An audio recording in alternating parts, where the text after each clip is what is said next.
Hello everyone, and great to see you all again.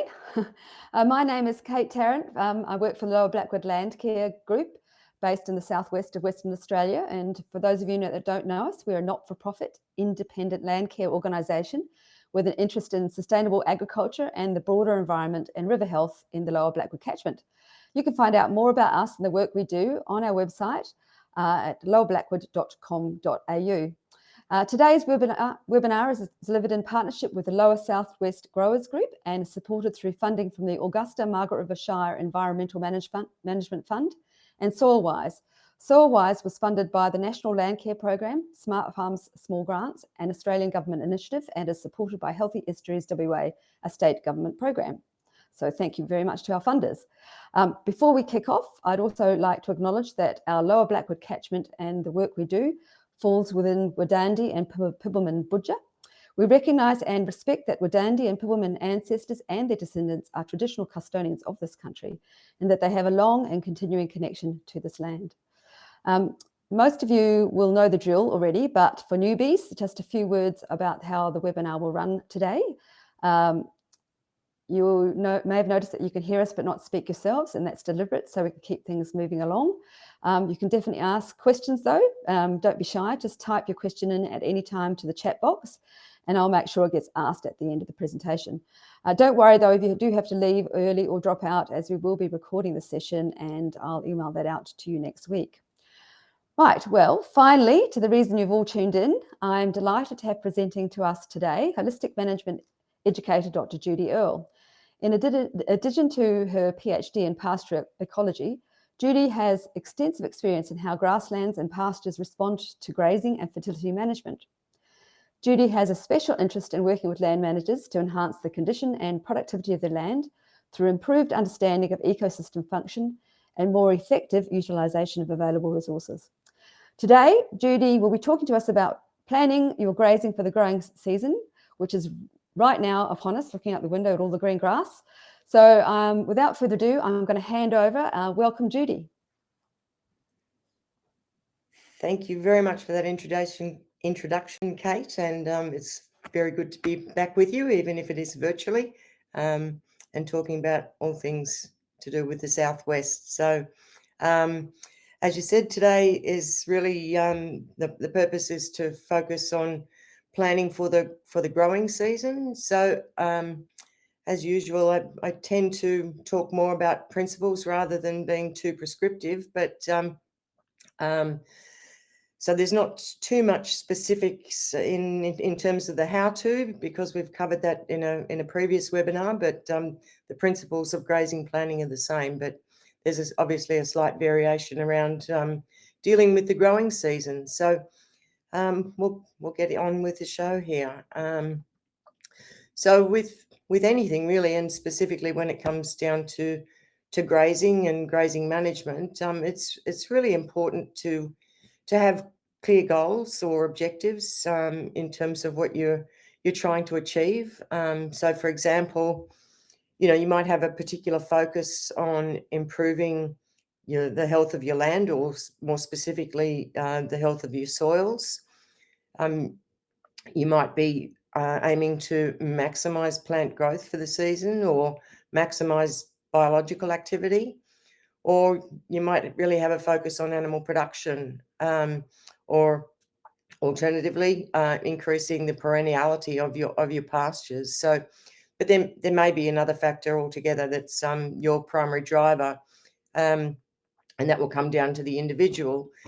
I guess it's important to note that these objectives aren't really mutually exclusive, but your specific goals are really going to influence your grazing decisions at different times. So depending on what your focus is, it might influence or vary the decisions that you might take at any time. So just we'll just look at where we are now in terms of the season and pasture growth. So I keep reverting back to the pastures from space data that I used in the very first workshop that I presented last year. So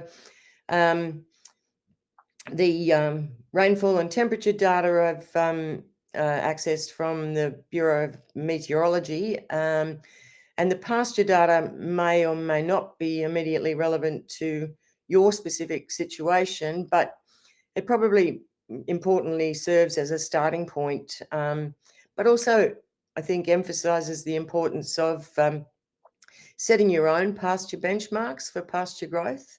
And once you've done that, that's obviously going to enhance your planning and build a bit more accuracy into your planning processes. So,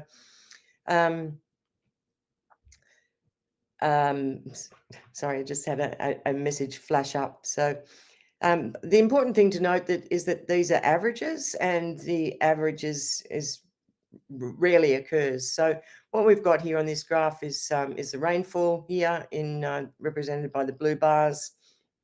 The pasture growth rate, as I said, that data is average data that I've accessed from pastures from space for the Carradale region specifically. So we've got pasture growth rate here in kilograms of dry matter per hectare per day, and the temperature is represented in the orange bars there. So probably not telling you anything that you don't really already know. So, but just in terms of where we're at, just as Kate mentioned in the introduction, you know, you're coming into the growing season, you've got green grass out the window, so that's very comfortable. So, and from here, under normal circumstances, rainfall will be expected to increase, and alongside that will be a relative increase in pasture growth. So historically, April and May marks the start of the growing season,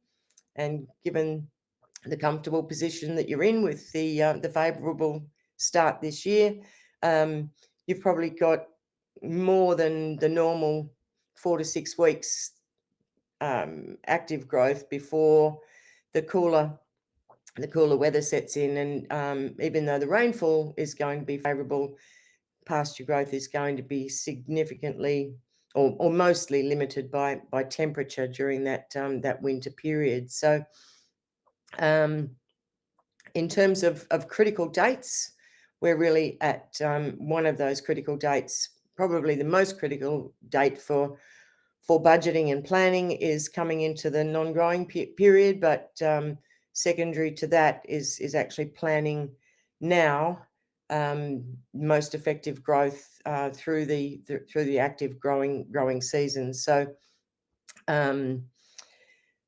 essentially, the effective growing season is limited probably to a maximum of 120 days through that spring period. But what and how you manage your pastures right now is going to significantly impact what your potential growth will be through that period, also through the winter. So we're really aiming to maximize the growth at the moment so that we can maximize that growth through the spring. And of course, the issue that most people are facing right now, if my interpretation is correct, is that most people, if they haven't already got lambs on the ground, will be lambing through this period.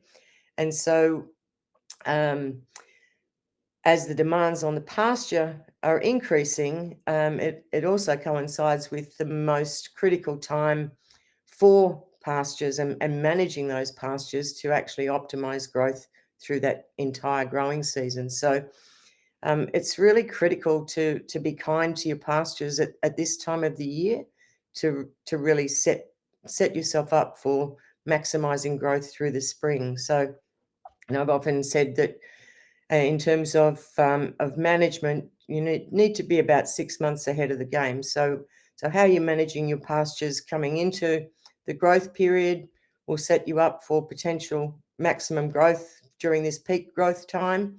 And then, of course, how you manage through the winter through the summer, sorry, I'm upside down again, dyslexic with the seasons. How you manage through the summer during that non-growth period is seriously going to impact on your growth through this time of the year. So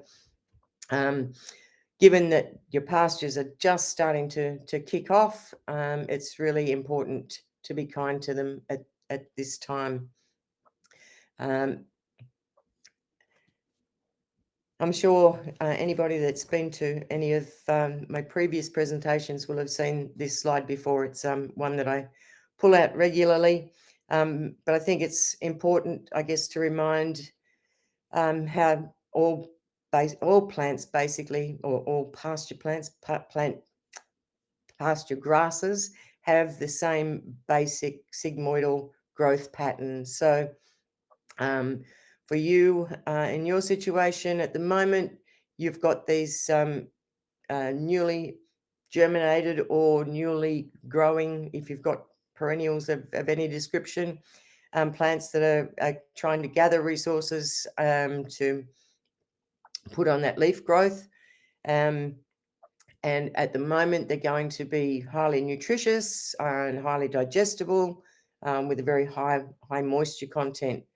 And at this stage, they're probably, in terms of nutritive value, at their optimal point. But from a pasture persistence and long-term production potential, it's far better to allow those animals to defer the grazing for at least a few weeks in the growth cycle, to allow them to build up those reserves, to build up that biomass, and that will serve you in the long term in terms of seasonal production. And basically, the aim is to use effective grazing management to try and maintain those plants on this part of the growth cycle, basically to extend the vegetative growth period, and also obviously the production of pastures. So I guess the key point is the longer you can hold off grazing in the early part of the season, the more productive long-term pasture growth you'll get over the course of the season. Just allowing those plants time to establish a root system, to build up an amount of biomass that will actually enhance their persistence and resilience throughout the season.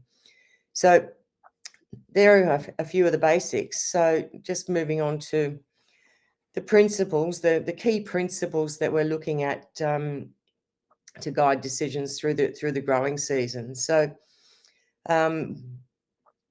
ultimately, in terms of animal production, pasture production, we want to maximize photosynthesis. So it's critical for not only animal production, but also for soil health.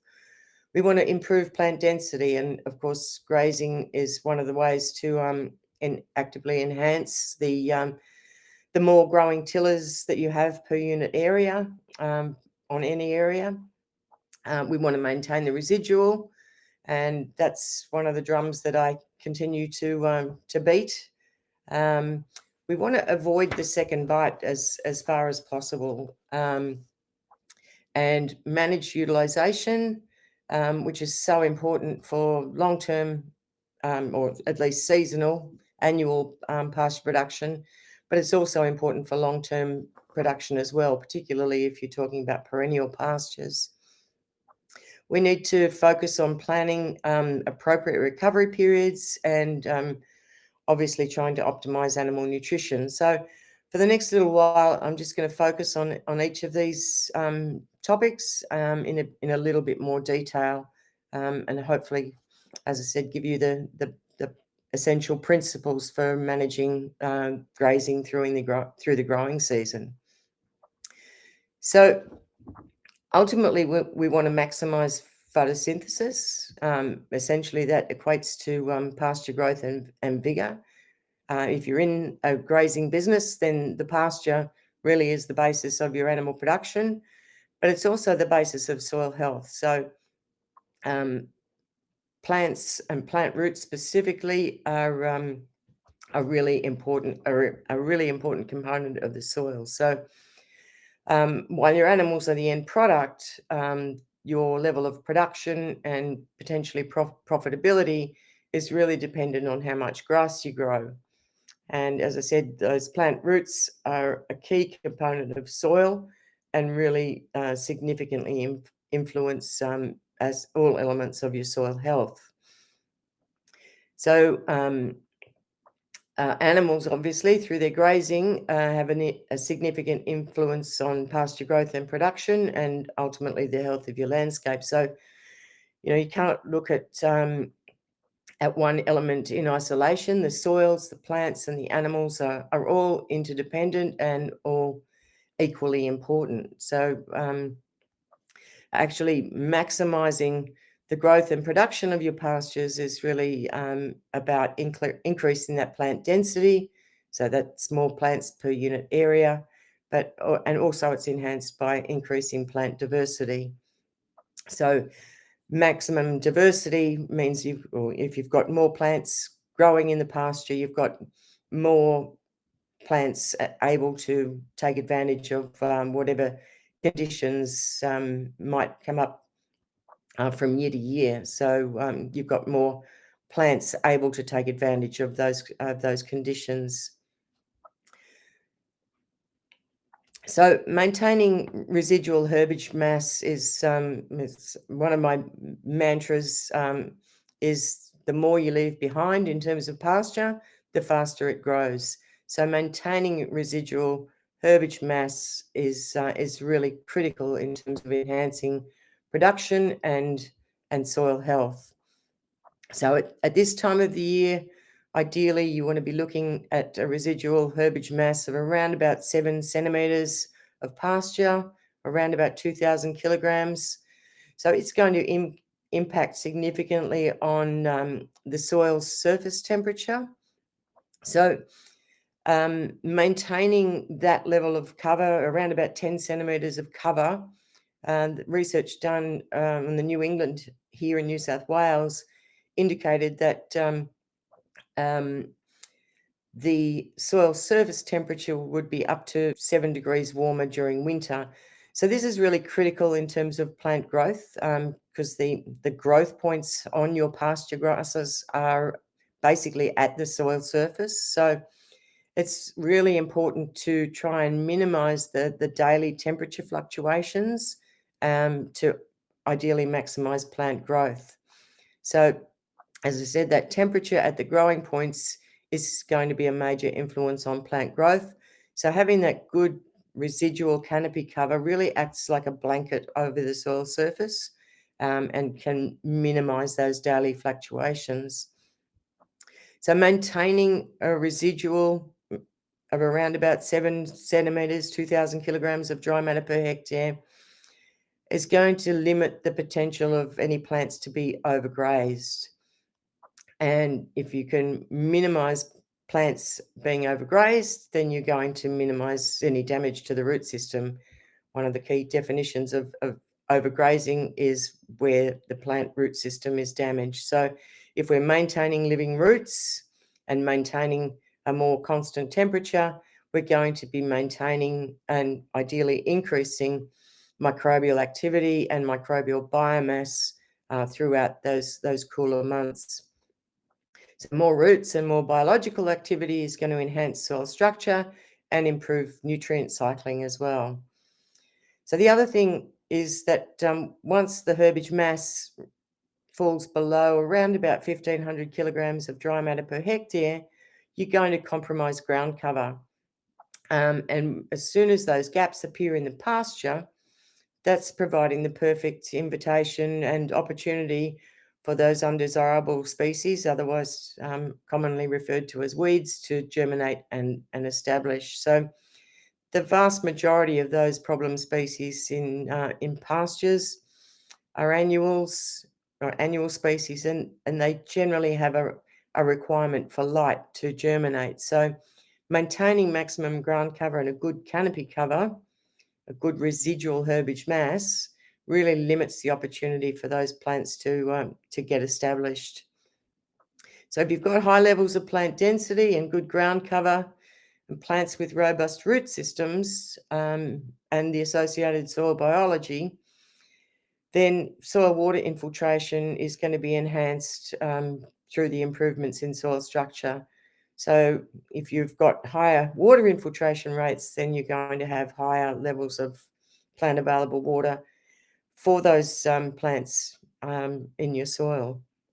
So just as by way of an example, the photograph there is probably an ideal amount of residual herbage mass. And this next slide demonstrates an example of where the newly sown pasture, it's a multi-species crop, has probably been grazed a bit too early and probably a bit too low. And you can see there is quite a bit of a few gaps between the plants, which provides those perfect conditions for those weeds to emerge. And the other thing is that the photosynthetic capacity of those plants that are the residual herbage there is relatively low, and those growth rates following that defoliation event, that grazing event, are going to be well below their optimal and certainly well below their potential. So managing residual and actually maintaining a residual amount of biomass is really critical to enhance growth, particularly through the growing season. So avoiding the second bite is again probably most important during the growing season.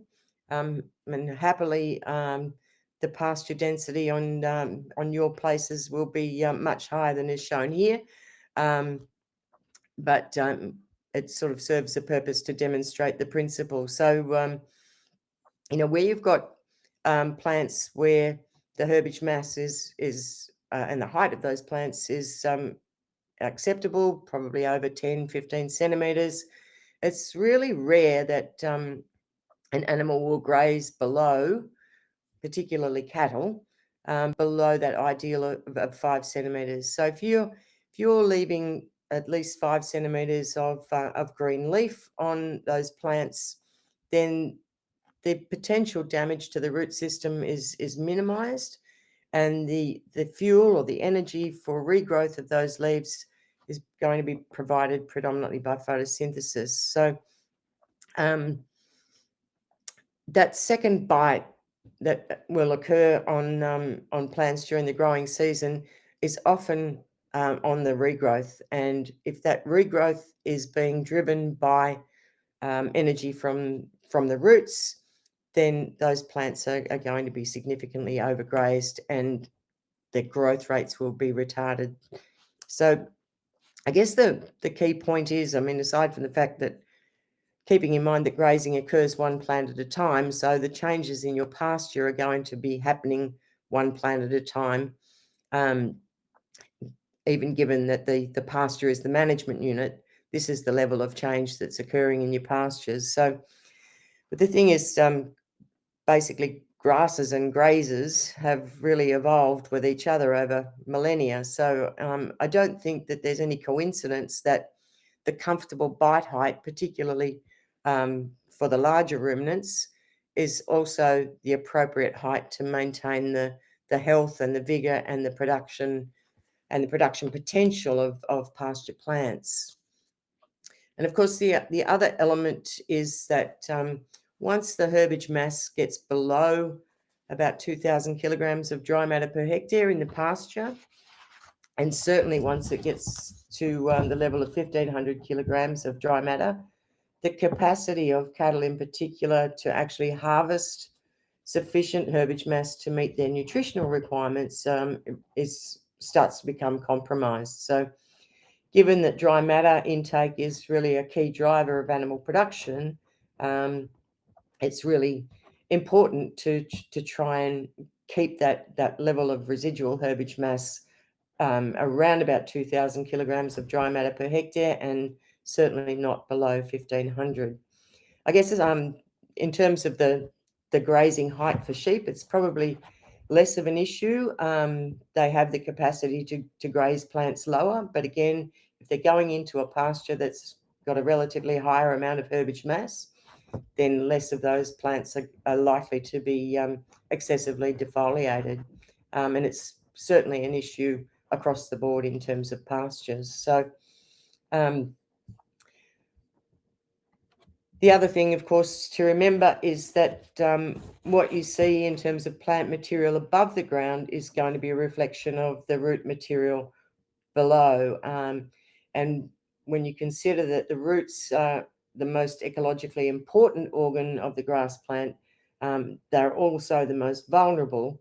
And so managing to maintain that optimal residual leaf area on the maximum number of plants in the pasture is really critical for the health of the soil and also your overall pasture production. But of course, it's really difficult to manage what you can't see in terms of plant roots, but understanding this feature of grasses will help inform your grazing decisions and have a positive influence on the land health, soil health, and pasture production. So this is another of my favourite slides. And again, just to emphasise the importance of leaving sufficient green leaf, that is maintaining a good level of residual to ensure that the rate of regrowth is optimised and driven by solar energy, that is photosynthesis, rather than drawing on root reserves, the fuel reserves that are in the root system. So if you can maintain and aim to not defoliate more than 5 centimetres, so leaving 5 centimetres of green leaf, then that's sufficient for photosynthesis to provide the fuel for regrowth of the leaves and minimise any damage on these root systems. The other thing, of course, is that these new shoots are also at lower levels in the pasture. So if the level of defoliation or level of grazing, the bite height, for want of a better term, is higher, then these new tillers are not damaged and they can go through the natural course of the life cycle and basically be regenerating those leaves. So the growth points of these new tillers is in the tips. So if those tips are damaged, then those new tillers basically are terminated. So maintaining that bite height at that higher level keeps these new growing tillers safe and out of the danger zone, for want of a better term. So in terms of managing utilisation, so utilisation is defined, or my definition of utilisation at least, is the proportion of pasture that grows in a given period that's consumed by livestock. So it's utilisation has got a really important influence on overall pasture production. So it affects pasture growth in both the short and the long term. And you might have heard me say, another one of my mantras is that the more you grow, the more you can sustainably utilise. And so managing utilisation is about ensuring you leave an appropriate amount of that seasonal growth to go back into the pasture system. And that ensures that the needs of all of the organisms that depend on your grassland, on your pasture, and contribute to the ecological function of that pasture have their needs met as well. So during the autumn, so this time of the year, ideally you want to be looking at not utilising more than 55 to 60% of the growth. So for example, if you're growing pastures at 30 kilograms of dry matter per hectare per day, you don't want to be taking more than about 15 kilograms of that growth in any graze event. So aiming to use about half of what's grown through the autumn period is ideal, and that drops a little through the winter time, and then it'll drop significantly when pasture growth is going to be exceeding the needs of the animals through the spring period. And then, of course, during summer, when there's little or no growth, by default, utilisation will be in excess of over 100%. But averaged over a 12-month period for an average pasture, the ideal target that you should be aiming towards is to utilise somewhere between 50 to 60% of what's grown, but that's obviously going to depend on the amount of pasture that you grow in a given year. So to control utilisation, there's got to be some level of control of the grazing so that you can plan those appropriate recovery periods following any grazing events. So the basic, no, sorry, I just skipped ahead. Sorry. The other reason for managing utilisation is to allow you to effectively plan to utilise this additional pasture that you're going to grow through the springtime, and actually ration that out for use over the summertime. So if you can effectively manage to increase the herbage mass and maintain that residual herbage, potentially up to 3,000 kilos going into towards the end of spring, then you can pretty much minimise, if not eliminate, the need for any substitution feeding that you might have to undertake if you've got insufficient herbage mass. Because the other thing is, if you're feeding because of a lack of herbage mass, a lack of available feed for livestock, then by default you're really going to be degrading your pastures. So plants will be overgrazed. You'll be exposing the topsoil to the elements, and the most effective way that we can actually plan to manage this build up so that we've got some body of feed to go into the summer is to actually plan the grazing, and effectively doing that will significantly contribute to reducing your feeding costs. So right, back on track. So to really control utilisation, there's got to be some level of control of the grazing, and in that sense, it's really about planning the appropriate recovery period following any graze event. So the basic principle that's particularly important in the growing season is the more you leave behind, the faster that it grows. And of course, remember that the intensity and frequency of defoliation are compensatory. So I guess by that I mean if you're just topping the pasture in any particular graze event, and it might be a really short graze event, and you're leaving plenty of residual herbage mass behind, then you won't be damaging the root systems. And the appropriate recovery period during the growing season might be as short as 2 or 3 weeks. But if you're overgrazing plants, particularly in the early stage of the growing season, and they're drawing on root reserves to regenerate leaf material, then you might be looking at a recovery period of 6 to 8 weeks.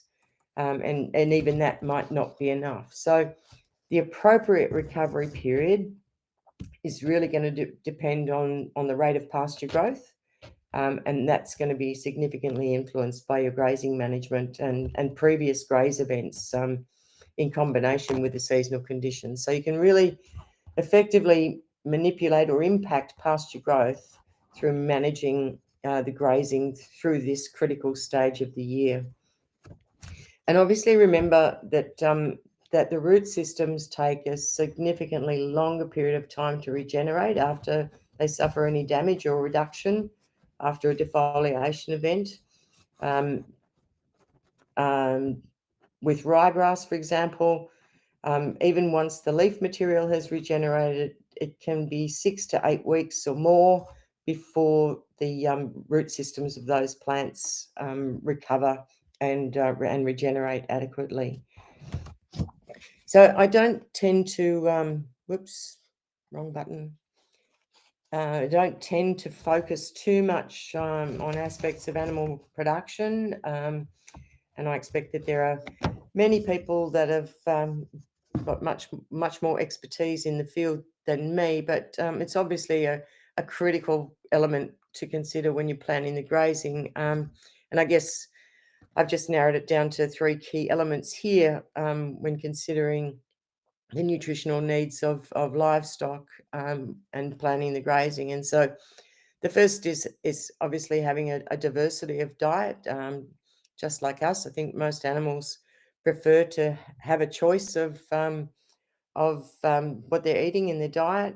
And it's also important to note that the forbs or broadleaf plants generally concentrate minerals much more effectively in their leaf material than grasses.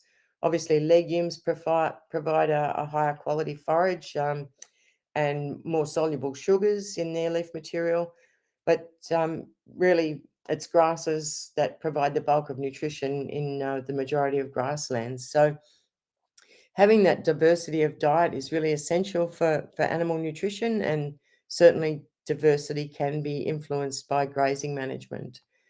So it's really important to balance energy and protein, and that's primarily to maintain the rumen flora in optimum health and function. So when you're feeding ruminant animals, you're primarily feeding the gut microbes, the bacteria. And so maintaining a relatively constant balance between energy and protein is really critical, and you really need to avoid rapid changes in the diet of these animals to maintain effective metabolic function and optimize the function of the rumen bacteria. And of course, maintaining a minimum level of herbage mass, as I mentioned, to meet the intake requirements, or otherwise known as DSE, of the livestock. That's really essential. And I mentioned the 2,000 kilograms of dry matter per hectare for cattle is ideal, and below this, they're spending more energy in harvesting their nutrients, and production can be compromised. So, and as I mentioned, sheep are a little different. They're much more adept at harvesting enough herbage from a lower base. So it's really a critical issue at this time of the year when you're going from the dry summer conditions, which are characterized by relatively low protein and in many cases low levels of herbage mass, to these lush pastures with high levels of protein, high moisture content that are associated with the break of the season. So in the absence of protein, such as this situation, the bacteria can't effectively break down the dry feed, and the rate of passage of that feed through the rumen is slowed, and that's going to limit animal production. And with pastures in this situation, the green growing, rapidly growing early season pastures, the moisture content of that material is often so high that animals can't consume enough dry matter to meet their needs. So if you can use the grazing plan to ensure that there's some amount of dry roughage. So the ideal condition is up here on the top right, so that you've got an amount of dry standing material in the pasture at the break of the season. That's important to allow animals to more naturally balance their intake of protein and energy, and encourages a slower, more progressive change in their dietary intake, and that change in nutrition. And so this is where increasing the proportion of perennial grasses in the pasture becomes so important, to ensure that there's a more even transition from this situation down here that you end up with at the end of the summer, to this situation here where you've got this rapid growth with the onset of the autumn rains. So so ensuring a more even plane of nutrition and transition from here to here avoids those rapid changes in diet, and you can avoid a lot of the health challenges and metabolic issues that are associated with that rapid change in diet.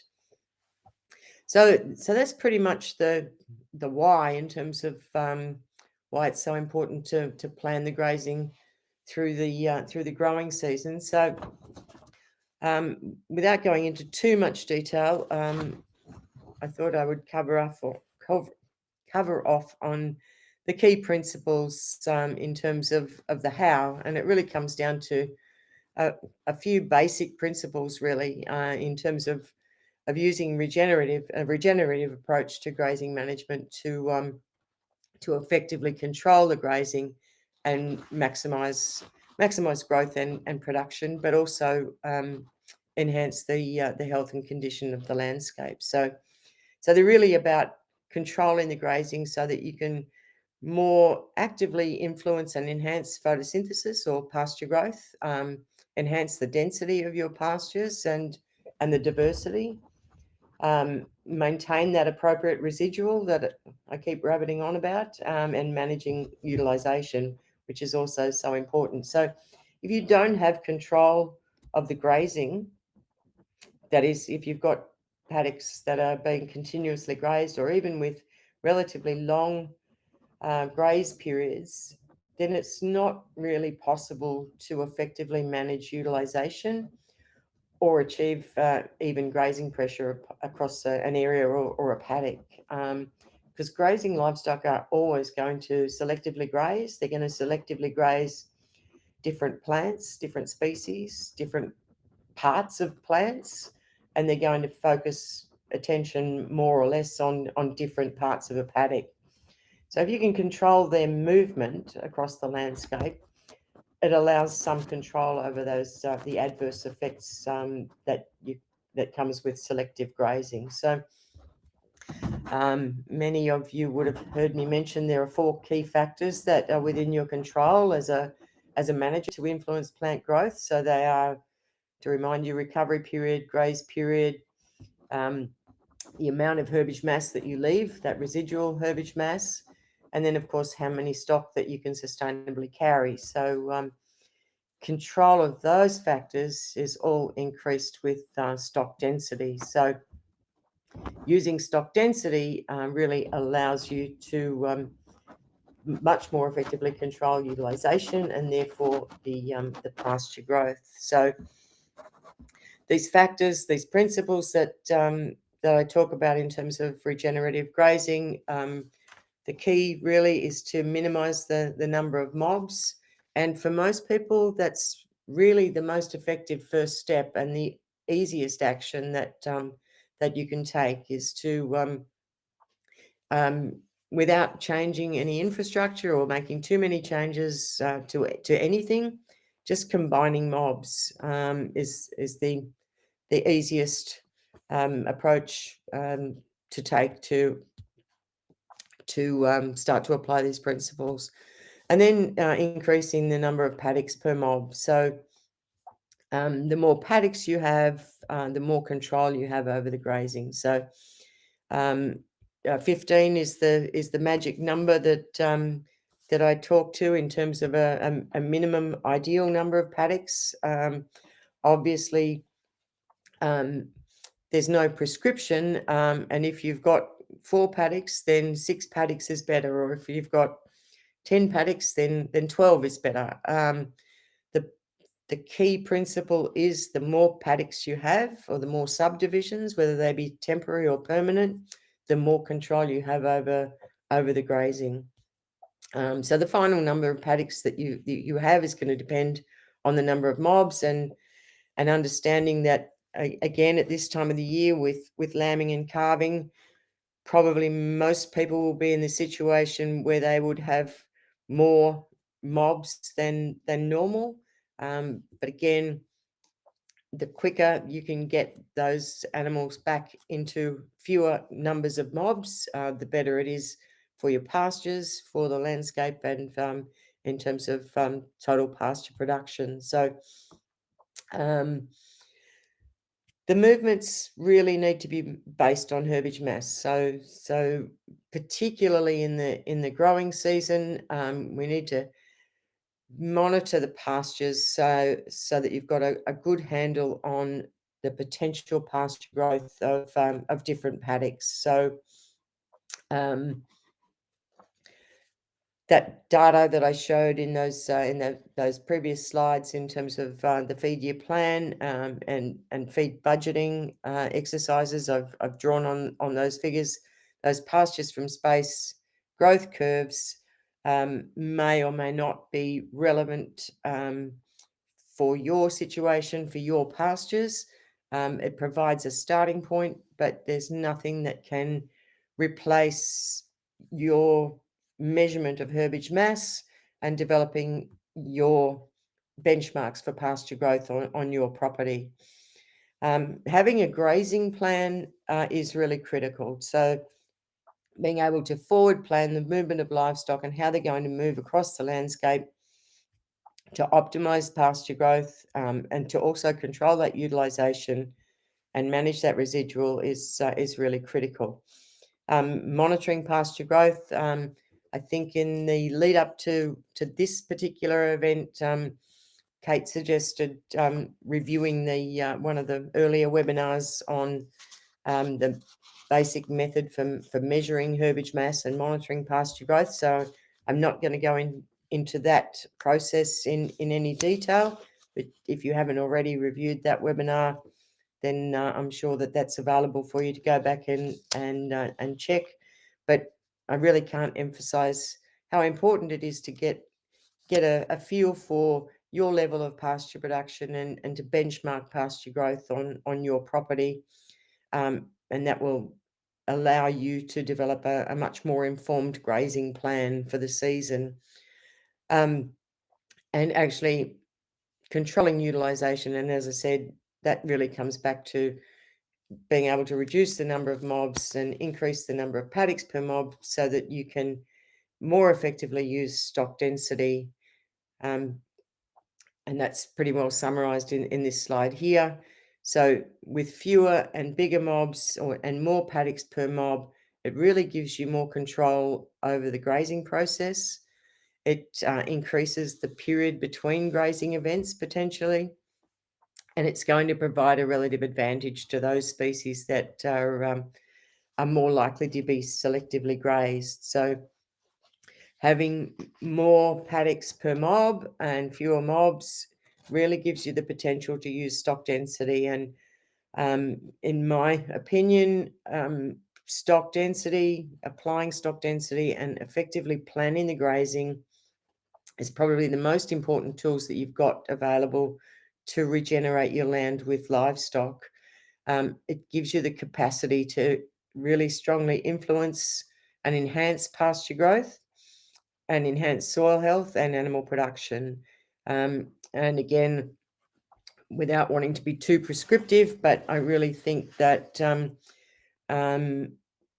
you really need to be looking at around about 200 DSE per hectare in terms of stock density to really start to use the animals to drive the change in your pastures.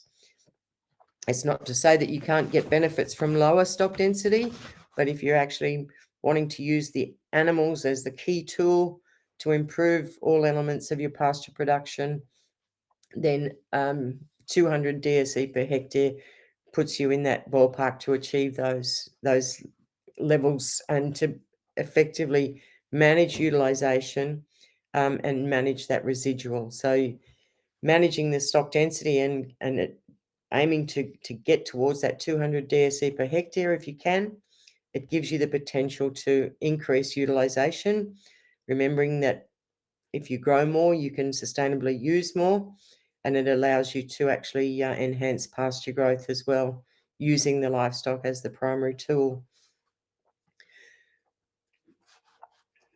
So just as a reminder to define the difference between stocking rate and stock density. So in this simple example, we've got a number of animals grazing a larger area. As soon as you subdivide that area and confine and control the grazing, then it gives you much greater capacity to influence those elements around and actively manage the residual herbage mass and control the utilisation of pastures in that area. It gives you much more effective control.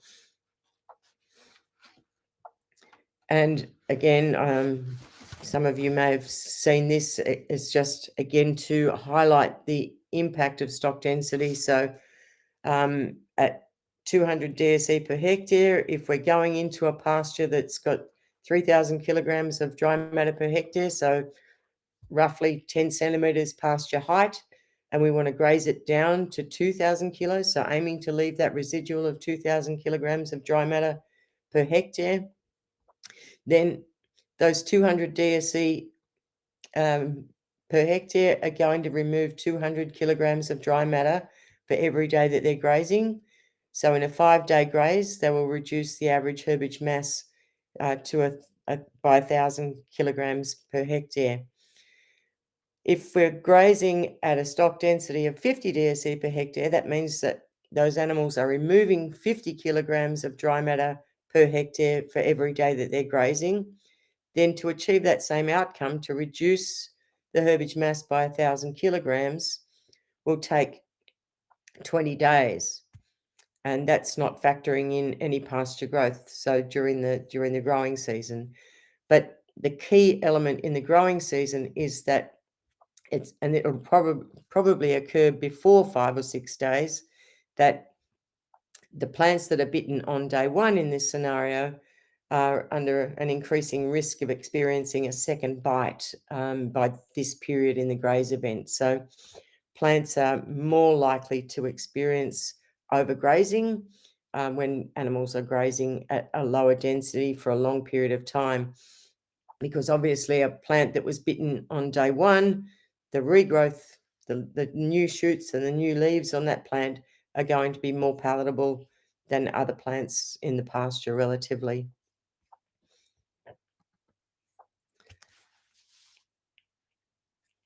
So again, this is probably a bit of a repeat, but also just to highlight the importance or the reason for selecting that 15 paddocks per mob as the ideal number of paddocks as a minimum. And I'm sorry for the mishmash on the axis there, but if we're looking at a varying number of days recovery for a given number of paddocks per mob, the average graze period in days is over here on the axis, but the key point to note is that for all of these recovery periods, whether it's 25, 75 or 100 or whatever recovery period, that curve in terms of the average graze period flattens out at about 15 paddocks. So I think that's, as I mentioned, more paddocks is more desirable, but as a minimum, you'll achieve much more effective control of the grazing, particularly when pastures are growing actively with at least 15 paddocks per mob.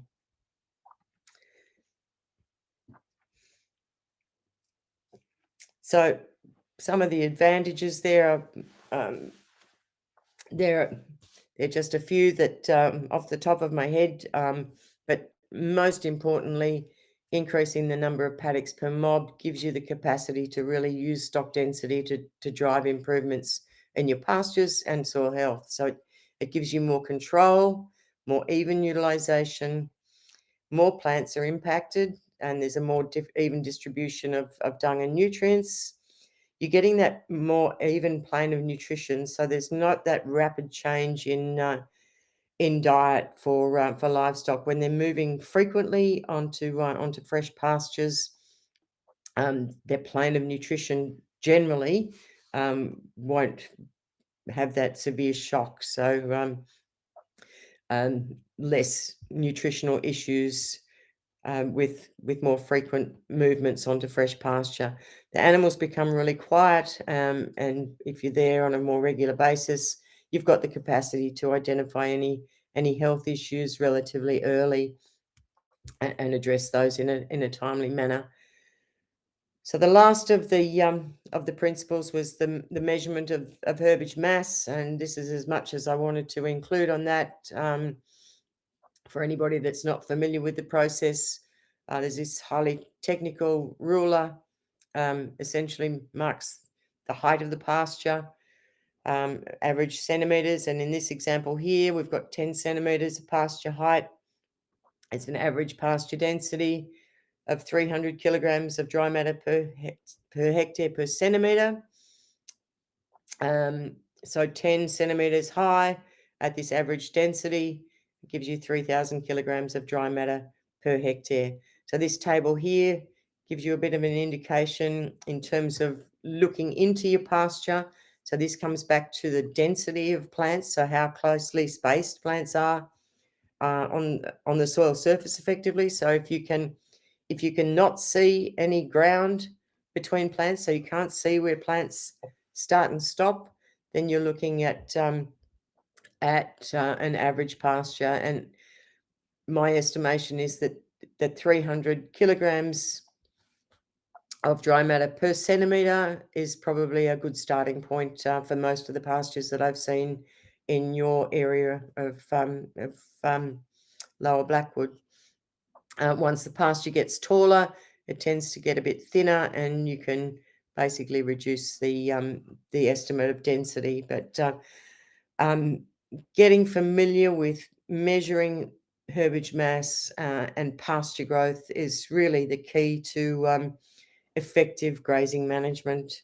It's not 100% accurate, and don't worry about being 100% accurate with your estimates, but being consistent and over time developing those benchmarks for pasture growth for your own land and your own pastures and the different pastures on your property is really critical.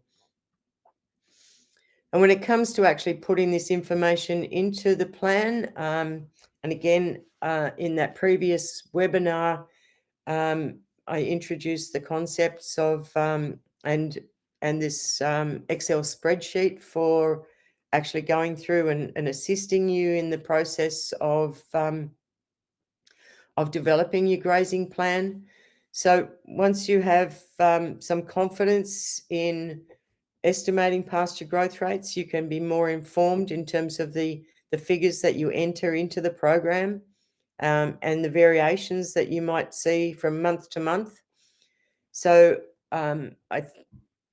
it's not available on the website at the moment, but I have provided Kate with a template that I did for your region, the Lower Blackwood area, with these pasture growth rates that are those that are in the yellow bar on this spreadsheet are basically the growth rates that are indicated from that pastures from space data. So as I said, they're a starting point, and you can use that if you don't have any of your own data developed. But this spreadsheet gives you the capacity to change the monthly growth rates of pastures, or you can change paddock by paddock. So you might have different different levels of production for different paddocks. So, even if you're looking at one paddock, say, being half as productive as another, for instance, then you can go along for that paddock and alter the pasture growth rates on that spreadsheet. And once you set up those pasture growth rates, it's not a set and forget. It's a continual monitoring process so that it can inform future plans, but also seasonal plans as well. So, but you've got the capacity within this spreadsheet to alter monthly predictions of pasture growth and also change on a paddock by paddock basis. So the other thing that will change with your growing season, so you'll notice that jumping ahead, the growth rates vary from early in the growing season up to a maximum through September, October, November. So you can account for those monthly variations in likely pasture growth by changing those figures month to month. And similarly, the other thing to be considering in setting up your grazing plan for the growing season is this concept of actually changing the planned residual. So I keep going on, keep harping and keep talking about the 2,000 kilograms of dry matter per hectare as the optimal minimum residual herbage mass. And so that would take you probably through until the really active growth period starts through September. And through September, October, November, you can actively try to be managing towards building up that residual so that you've got that bulk of feed ahead of you in advance of the summer period, the non-growing period. So again, you've got the potential to change that residual month to month, or you can change it on an individual paddock basis. For example, if you're using grazing management or grazing a paddock to actually set up a paddock for sowing, then you might aim for a much lower residual target than 2,000 kilograms, for example. So once you've checked the pasture growth rates and residual herbage mass entries for the spreadsheet, then the grazing plan, it's feed budget based on measuring herbage mass. And as for the non-growing season, you'll get an indication of, or you'll enter your DSE requirements for the mob. You enter the available herbage mass. The residual that you've entered from that previous sheet is carried forward, and the plan will calculate the appropriate number of grazing days based on how much herbage mass is available, what the residual you want to leave behind is, what your animal requirements are, and factoring in the area of the paddock. So the pasture growth rates are carried forward, and that's also factored in terms of the determination of the grazing days that are over here on the left. So the grazing plan, the actual process of setting it up, the key changes for the growing season, the potential to modify or update your pasture growth rate, and to alter the residual herbage mass that you're planning to leave at the end of each month. And both growth rate and residual will change depending on the stage of the season that you're at. So I might leave it there, Kate, and open up for questions. And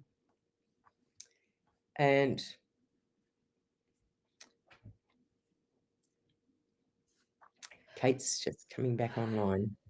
I'm here. Oh, And many thanks. Not too bad.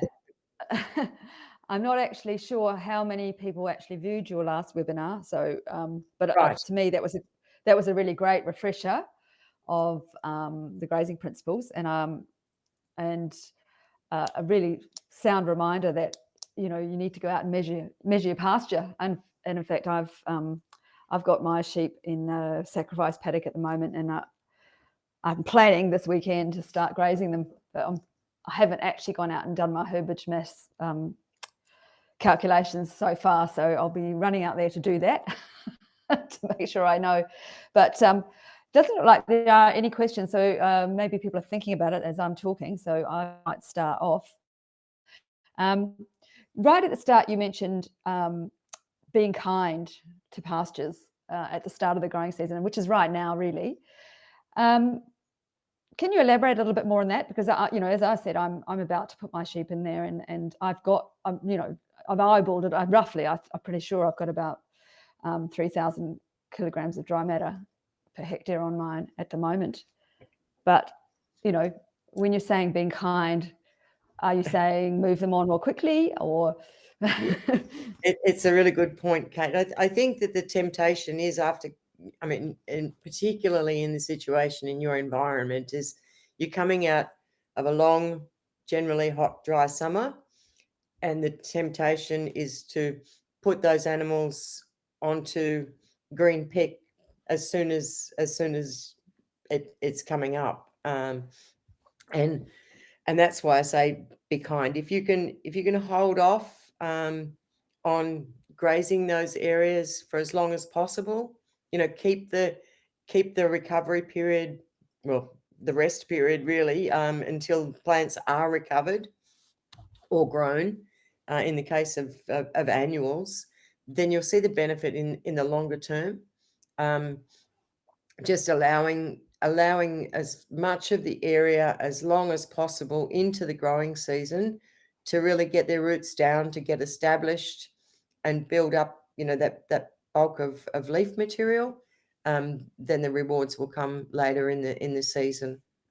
It's really a matter of allowing those plants, with their early growth, time to get their roots down into the soil, to build up that biology, to build the populations of microbial biomass and biological activity, and giving them as long as possible into the season to do that.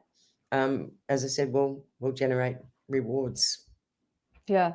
I mean, I think it's common sort of practice to sort of not think about grazing on ryegrass until the grass has reached, is it the 2 or 3 leaf stage? Yeah, well, I guess I would encourage leaving it even longer. Even longer? Yeah, yeah. Mainly because even at the 2 to 3 leaf stage, there's still a really high moisture content. So animals are going to struggle to get enough dry matter to meet their nutritional needs from those plants that are probably 80% water. Yeah. And so allowing those plants to develop a little more structural material, longer term, they'll have more nutrition as a whole in the diet, rather than being maximum water at this early stage. Which is quite a nice segue into my next question, which is, you talked about that, yes, that matching the energy and protein requirements and the transition from very dry paddocks into Yes. green. So in the instance where you haven't maybe got a lot of dry standing feed left in your paddocks, and you're putting them onto green, are you recommending that hay be included in the paddocks as well? It's probably worthwhile in terms of purely from an animal nutrition perspective, to balance that energy protein requirement, and it's more for the bugs in the gut than the animal per se. It's essentially the majority of the of ruminant nutrition comes from that microbial population in the rumen. So it's really about managing that balance for the bugs, and when you've got really high moisture content pastures, then the energy needs to be supplemented to maintain that balance. So yeah, it's probably, if you've got really lush, actively growing pastures, because the other part of that is that the nutrients, even the nutrients that are present, are going to be diluted because of the moisture content in the plants at that time. Yeah. Now we had a nice bit of rain to get things started off, and pastures are growing pretty strongly, and we've had some nice warm days too, but we're not sure. There's indications, I think, from BOM, and you can fact check me on this, audience. I have heard anecdotally, I haven't looked myself, that potentially we might be in for a bit of a dry winter. Mm-hmm. So in that case, what sort of advice or recommendations would you have? I suppose it's even more important to be kind to your pastures now in that case. Yeah, if you're looking at a relatively dry winter, then presumably pasture growth rates are going to be below average or below normal. So really, it is paramount to really be focusing on that residual, and not coming back too soon. So there's no real prescription on how long is an adequate recovery. It really depends on the individual pastures, but also meeting the needs of the livestock. And I think the key challenge in your environment, with most people that are breeding, at least lambing or calving at this time of the year, so the maximum nutritional requirements of the livestock is coinciding with the same time that the pastures are at their most sensitive throughout the year. So actually manipulating that balance between the animal requirements and the pasture needs is really the art in grazing management. And if you've got an effective plan, and you're looking like, growth is not going to be average or what you would expect, then you can look at potentially compromising the residual, but using the plan you can minimize that compromise so that you're still leaving as much as you possibly can, without doing any major damage to the root systems of those pasture plants. Yeah. And I guess this points to what you were saying too about ground truthing, and over time having a better understanding of your own turf and its own growth weights, etc., so that if you're going to have dry winters, you can look ahead and you can actually understand what that's going to mean in terms of dry matter on the ground going forward, and whether you have to destock or what actions you can take to mitigate that. Exactly. Yeah. So having that plan, and in combination with the feed budget, using the two tools together in tandem, if there is a need for a compromise, and you're looking at a less than ideal scenario, then you can make an informed decision, whereby you're actually minimizing any detrimental effects that might be coming, or you might be looking at. Yeah. So the feed budget and the grazing plan really go hand in hand. Yeah. And I think for people with families and kids, you can make it into a fun activity, actually, going out and measuring the parcel, right? Yeah. It doesn't have to be a chore. Exactly. Yes. Yeah. And then there's a question. Yes. There's a question here from Deb. Deb asks, does haylage represent dry matter, or is it considered green? Yeah. So basically, any feed that you're looking at, that you're looking at a ruminant consuming, really needs to be looked at on a dry matter basis. So because essentially it's the dry matter that's providing the nutrition for the stock. So the water that's in pasture or not, so you've got minimal moisture content, and obviously in your summer pastures, and maximum water content in your actively growing autumn pastures and spring pastures. So every type of feedstuff really needs to be analysed on a dry matter basis. So the hay, I'm not sure. Hay, generally, from memory, you're looking at 25-30% moisture content. I don't know what the haylage or silage. I think different feeds will vary. Dry pellets. You can do that yourself, can't you? Just you take and you can dry it in the oven, can't you? And wait it. But there's probably I'm not sure what the haylage that Deb's referring to would be, but it will have a dry matter content, and I presume it will have a higher dry matter content than your pastures at the moment. So it will provide a higher level of energy, in the form of dry matter energy than the pastures. The metabolizable energy of the pastures will be extremely high, but it's a matter of actually balancing that dry matter to essentially try and slow the rate of passage of that feed through the rumen, so that it's not just sort of pouring out the back end. Yeah, if you've got that happening, then so you need some more dry feed.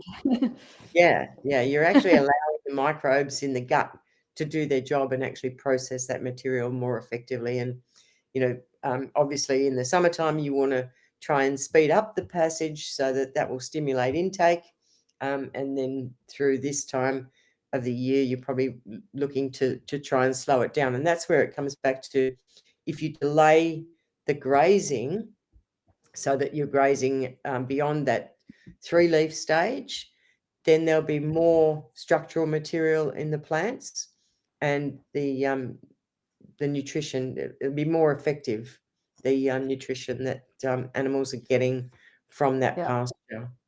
Less watery. Yeah, less water. Well, yeah, I mean, I think that's the key point, is that water is not a nutrient, but it significantly impacts on the nutritional value of whatever animals are grazing at any time. Yeah. And most importantly, through the impact on the microbes in the gut. Yeah. Well, I think we might wind it up here. But I just wanted to say, for those of you out there who are not fans of spreadsheets, there's probably a few. I myself am very mathematically challenged, but I find the spreadsheets immensely useful and user-friendly. When you first look at them, you go, whoa, but take a little bit of time, and once you get your head around them, they are very user-friendly and very useful. So I urge you to have a stab. I'm more than happy to share, if Judy's happy, to share the pasture growth rate spreadsheet. Is it called pasture growth rate? It's called pasture utilisation spreadsheet, isn't it? This one is actually the graze plan calculator. Yeah. So, but the ones, so I've got this website down here on this last slide. So the versions that are available on the website are specific to New South Wales, but I don't know whether you still have a copy. I did have a template for the Lower Blackwood, Margaret River region. So maybe you could make that available to people if they're interested. And the other thing is that on that website there is a guide to using it. So it's a fairly simple, straightforward process if you just follow the guide step by step. I know I'm not very good at following instructions, but if you do follow it step by step, it's pretty hopefully self-explanatory. But by all means, if you have any problem and you're keen to use this program, then I'm available to assist at any time. So there's another. Well, I'll send out a link to this webinar recording, and I'll put Judy's email address, and I'll just point out that Judy is a consultant, so she can't live on thin air. So if you're happy to engage her services, I'm sure she'll be delighted on a consulting basis. But I also have so happy to help with relatively and easy. She's very, very, very generous with her time for smaller questions.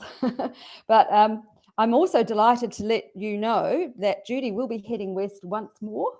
Hooray! This time for the Regenerative Agriculture Conference being held in Margaret River in September. And we have persuaded her to deliver a pre-conference workshop. And I think we're going to focus that workshop on actually how to measure pasture, aren't we? Is that what we said? Yeah, that was the plan, I think. Yeah, basically, it's a full day on assessing pasture and going through the process of feed budgeting and assessing pasture growth rate.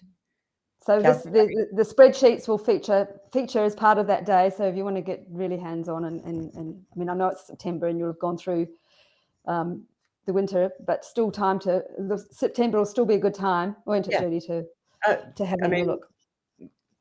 Grazing planning is appropriate at any time of the year. So save the date. It's the conference itself is September 6th and 7th, but the pre-conference workshops be on September the 5th.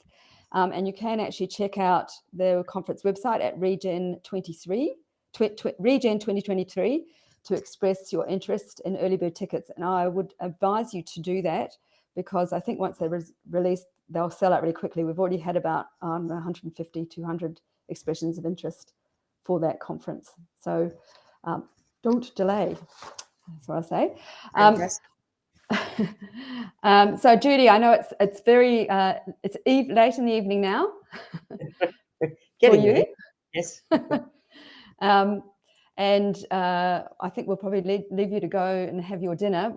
For our audience, if you wouldn't mind just hanging around just a minute longer to complete our webinar evaluation form. It only takes a couple of minutes, and it's super helpful to us to make sure we are providing you with content that's important to you. Other than that, I'll say good night, Judi. Good night, audience, and look forward to seeing you all at our next event. Thank you very much, Kate. Good to be with you. Bye-bye.